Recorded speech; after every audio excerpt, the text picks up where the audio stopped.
को कि समन संघ ने मुझे संघ के कार्डिनल रूल्स है, गोल्डन रूल्स है, उसका केवल संघवाद इस विषय पर, इस गोल्डन रूल के ऊपर बोलने के लिए जो मौका दिया। असल में समन संघ जो है वो उसकी जो बेसिक रीढ़ की जो हड्डी है वो 10 गोल्डन रूल है। 10 गोल्डन रूल लगभग यहाँ पर उपस्थित 99% लोग जानते होंगे, फिर भी मैं एक लाइन में पढ़ के बताता हूँ क्योंकि इसको शॉर्ट में कंप्लीट करना है। केवल समन है, कौन समन लोग हैं? जैसे हम संवैधानिक शब्द में कहेंगे SC ST OBC और कन्वर्टेड माइनॉरिटीज लोग आज के, और पुराने जितने भी लोग जो समन एक जैसे विचार करने वाले लोग थे वो। चंदा कभी नहीं, मतलब अगर कोई फंक्शन लेना हो, कोई कार्यक्रम करना हो तो उसकी पर्ची नहीं फटेगी, चंदा नहीं लेना पड़ेगा, अपना खर्चा खुद करेंगे। जाति का अभ्यास कभी नहीं। ये तो हमारा आधुनिक जो संघ बना है ना, भारत का संघ भी कहो या फिर अपना भी कहो, तो उसका बेसिक थीम है जातीय अभ्यास, क्योंकि caste is the notion in the minds of man, ऐसे बाबा साहब ने खुद कहा है। जातीय मन का रोग है, जब तक हटता नहीं तब तक हम लोग संघी नहीं बन सकते। केवल संघवाद, जिसके ऊपर मुझे आज बात करनी है, पद, पैसा, प्रतिष्ठा, मंचमाला, अहंकार वाली चीजों को छोड़ना है। पंजीकरण नहीं होगा क्योंकि वो तो संस्थाओं का वगैरह वगैरह होता है। संघाधिशेष सबसे ऊपर होता है, ये हमारी पुरानी पहचान है। असल में इसी चीज से हम लोग बढ़ेंगे। हमारी संघाधिशेष अगर उसको मानेंगे, तवज्जो देंगे, उसको हमने सर आंखों पर बिठा लेंगे तो ही हमारा संघ मजबूत होगा। संघ राजनीति में कभी नहीं जाएगा। अब राजनीति का क्या परिणाम होता है? एनिलेशन ऑफ कास्ट में बाबा साहब ने कहा, every political revolution precedes culture and social revolution. हर राजनीतिक क्रांति से पहले सांस्कृतिक और सामाजिक क्रांति होना अनिवार्य है। हम लोग केवल राजनीतिक क्रांति की बात करते रहते हैं और पिछले 70 साल से अनेकों प्रयोग किए हैं, अभी तक हम लोग हमारा सपना, बाबा साहब का सपना या समनों का सपना पूरा नहीं कर सके। इसीलिए सामाजिक संघ है, तो ये भी महत्वपूर्ण है। संघ घातक की वापसी संघ में कभी नहीं। इतिहास से हमने सुना है, बहुत बार पढ़ा भी है। तथागत महासमन, तथागत बुद्ध के जमाने में जो उनके चचेरे भाई थे तो उनको भी संघ से निकाल दिया गया था। तो ये बात ऐसी है कि कोई भी व्यक्ति अगर संघ के रूल्स को नहीं फॉलो करेगा, उसको निष्कासित कर दिया जाएगा, वो संघ उसके ऊपर डिसीजन लेगा, उसकी वापसी कभी नहीं होगी। और ये जो 10वें नंबर का है, आने वाले जो दिनों में ये 9 रूल जो अभी तक हमने बनाए हैं वो कार्डिनल रूल्स है, ये नीति नियम है, ये समन संघ के गोल्डन नियम है। उसमें से जो चौथा नियम है उसके ऊपर मैं संक्षिप्त में बात करूंगा, केवल संघवाद। केवल संघवाद का मतलब क्या होता है? क्योंकि इसका इतिहास अगर आप पढ़ के देखोगे तो तथागत बुद्ध के जमाने में जो संघ हुआ था, उससे पहले का भी जो संघ था, जिस लगभग 16 जनपद थे। 16 जनपदों में से ज्यादातर फेमस है हमारा वज्जियों का लिच्छवी जिनको बोलते हैं, कोलियों का भी था, शाक्यों का भी था, ऐसे 16 राज्य थे। उनके संघ भी ऐसे क्रियाकलाप कार्य करते थे। आज का दिन जैसा हमने शनिचर का दिन है, सन्निपात बहुला उठंती, ऐसा भी उल्लेख आया है विनय पिटक में। तो इसी के ऊपर जो लोग हर हफ्ते शनिचर के दिन एक जगह बैठते थे, ऐसे लोगों ने अपनी विचारधारा, अपनी आइडेंटिटी, अपनी पहचान, अपनी सोच को इकट्ठा कर लिया।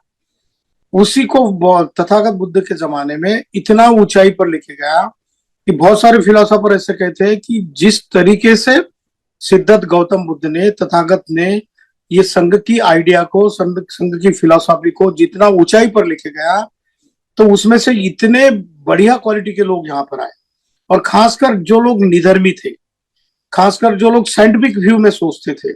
आज भी ऐसा है कि अमेरिका में और यूरोप में लगभग 3 लाख साइंटिस्ट लोगों ने ये संघ की फिलोसफी को अपनाया है, भले वो यूरोप में है। पर वो हमको समन कहते हैं भारतीय लोगों को। भारत और भारत के उपमहाद्वीप के जितने भी देश है, अफगानिस्तान से लेकर पाकिस्तान जो है, पूरा भारत है, नेपाल है या बांग्लादेश है जो कि भारत का हिस्सा ही था, श्रीलंका तक, बर्मा तक, ये पूरे जो है खुरान खोतान एशिया के पार्ट्स को, इन लोगों को समन कहा जाता है। आज भी हमारी पहचान उनकी तरफ ऐसी है। तो ये इतनी बड़ी हमारी विरासत किस तरीके से बढ़ी थी? क्योंकि ये लोग जो समन संघी लोग थे, अपने संघवाद से, संघ की विचारधारा से, संघ की सोच से दुनिया में इतने फेमस थे कि उनके सिवाय दुनिया का पत्ता भी नहीं हिलता था। ये बात आती है कहां पर? इसका रेफरेंस आया है, सम्राट अशोक जो है, हमने देखा है कि 2300 साल पहले सम्राट अशोक का राज्य था। लगभग 37 ईयर्स तक उन्होंने इस दुनिया पर राज किया। आज का जो एशिया है उसका 2/3 एशिया। तो उन्होंने जो समन संघ की जो संघवाद की फिलॉसफी है, एक जैसे सोचने वाले लोगों का संघ, उसकी फिलॉसफी वो राज्य सत्ता में कन्वर्ट हो गई थी, क्योंकि सामाजिक संघ है, कल्चरल संघ था, उसको पॉलिटिकल संघ में कन्वर्ट किया था, जैसा कि एनिलेशन ऑफ कास्ट में बाबा साहब ने कहा है। तो उसमें धौली और जौगड़ा नाम के दो शिलालेख है समन संघ, सम्राट अशोक के। उसमें वो लिखते हैं कि हमारा जो यहाँ पर जो राज्य जो फैला हुआ है, जो सुप्रीम पावर जो उस जमाने में सम्राट अशोक का जो फैला था। बहुत से लोग बोलते हैं कि अकबर का शासन या सिकंदर का शासन, इनके शासन दुनिया में सबसे बड़े थे, लेकिन ये आधा सच है। असल में सम्राट अशोक के जो दादा थे, उन्होंने जो सिकंदर का जो प्रतिनिधि था, उसका उसका मतलब उसको जीत लिया था। उसने उसकी लड़की से चंद्रगुप्त मौर्य को दे दी थी। इसका मतलब वो भी उसका राज्य अपने राज्य में लाया गया था, पर इसके बारे में कोई जिक्र नहीं करता, क्योंकि समन संघ की फिलॉसफी या अवधारणा या संघवाद का जो चर्चा है, ये जब कम हो जाता है तो हमारा आकलन कम होने लगता है, हमारा दायरा कम होता है। इसीलिए समन संघ में संघवाद की बहुत जरूरी है। संघवाद होता कैसा है, तो एक जैसे विचार करने वाले लोग जब इकट्ठा बैठते हैं तो कुछ रूल बनाते हैं, नियम बनाते हैं, जैसे कि 10 गोल्डन रूल है। उसी तरीके के लगभग 38 गोल्डन रूल बने थे, जिसका जिक्र हमने देखा है कि महामंगल सूत्र में मंगल सूत्र भी कहा जाता है, फिर महामंगल सूत्र भी कहा, इसमें दिए हुए 38 रूल है। इसी टाइप के जो 10 गोल्डन रूल जो हमने बनाए हैं, उसमें संघवाद जो है ये उसकी थीम है, बेस है।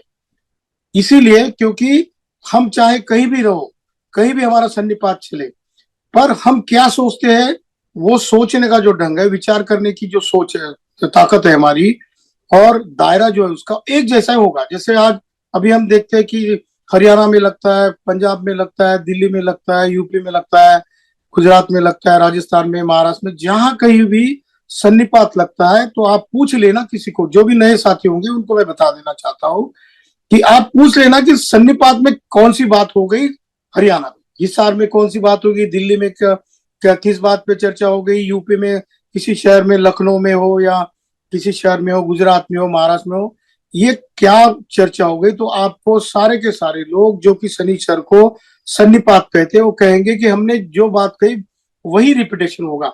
इसका मतलब इन लोगों की सोच एक जैसी बन रही है और वो लोग अपनी पहचान बना रहे हैं। और जैसे हमारी पहचान बनती है ना, तो धीरे धीरे हमारी सोच करने की जो ताकत है वो बहुत उभर कर आती है। जैसे हमने अभी कारगिल में, द्रास में, या लेह लद्दाख में, सियाचिन में, लगभग सारी बाउंड्रीज को हम लोग 10 दिन पहले से मिलकर आए। वहां पर हमने देखा कि 12 मोनास्ट्री जो है, खासकर बुद्धिस्ट मोनास्ट्री है, उनके साथ उनके हेड जो मंक होते हैं उनके साथ चर्चा करके देखी। उनका कहना था कि जैसे महासमंत तथागत बुद्ध ने ये जो संघवाद की थ्योरी जो पुटअप की थी और उसका बेस बनाया था, तो उनकी वजह से हमारी ताकत बढ़ी हुई। हमने देखा है कि एक जो स्टैच्यू है जो मैत्रेय बुद्ध का, वो कारगिल में, तो 2000 साल पुराना है।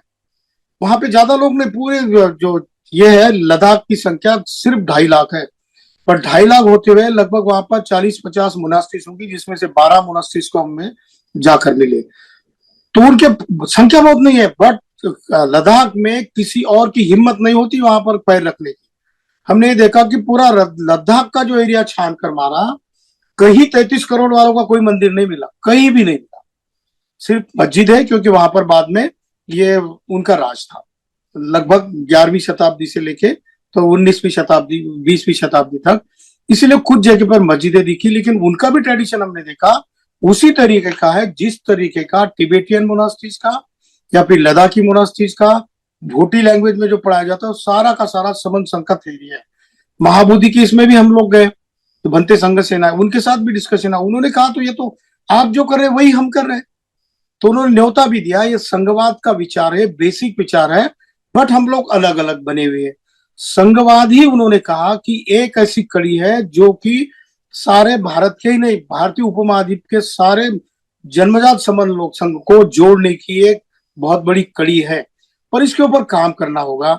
इसीलिए समन संघ जो है जितने जल्दी और जितनी ताकत से, जितने शिद्दत से और जितनी नैतिकता से हम लोग इसका पालन करेंगे, संघ का वाद, संघ इज्म जो है, संघवाद जो है, संघ की फिलोसफी है, वो भी आपको काम में आएगी।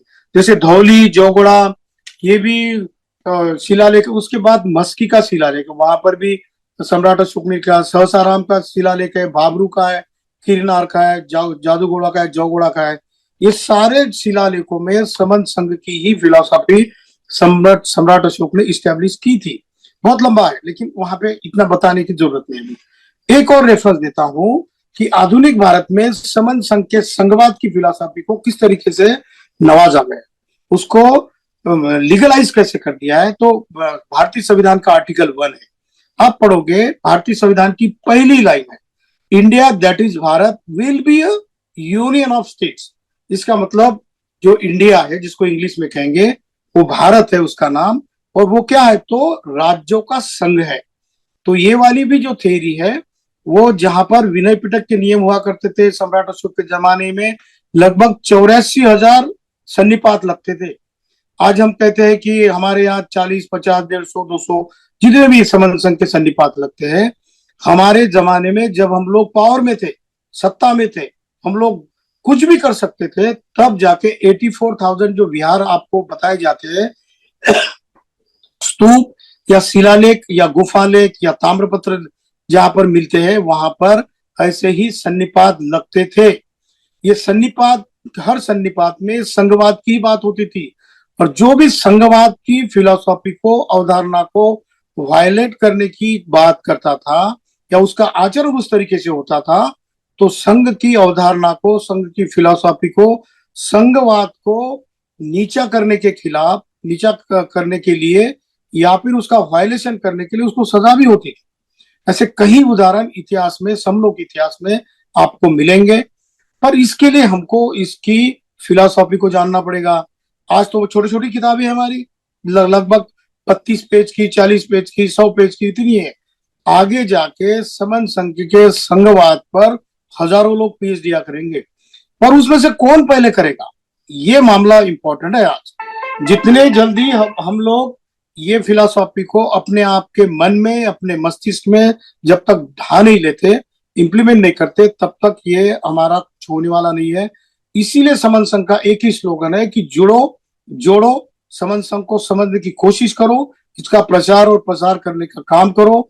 जितना जितना आप करोगे तो फायदे अनेकों है, अनेकों है, अनगिनत फायदे होंगे। आप कहीं भी दरवाजे खुले रख के कहीं भी चले जाना, आपकी पहचान जैसी समन संगी होगी, तो आपके घर को, आपके बस्ती को, ना अपने बाल बच्चों को, ना अपने पूरे परिवार को, ना अपने देश को कोई भी हाथ नहीं लगा सकता। इतनी ताकत समन संघ की फिलोसॉफी में है। समन संघ ने मुझे 10 गोल्डन रूल पे ये केवल संघवाद के ऊपर बोलने का जो मौका दिया, उसके लिए मैं समन संघ का तहे दिल से शुक्रिया अदा करता हूँ। अगर मेरी बातों में कुछ गलत हुआ हो तो संघ मुझे माफ करे। संघेयो खलितो दोषो संघो खमतु तम्मम। अगर मुझसे कुछ संघ के प्रति गलती हो गई हो तो संघ मुझे माफ करे। संघं नमामि, संघं नमामि, संघं नमामि। जय भीम, नमो बुद्धाय।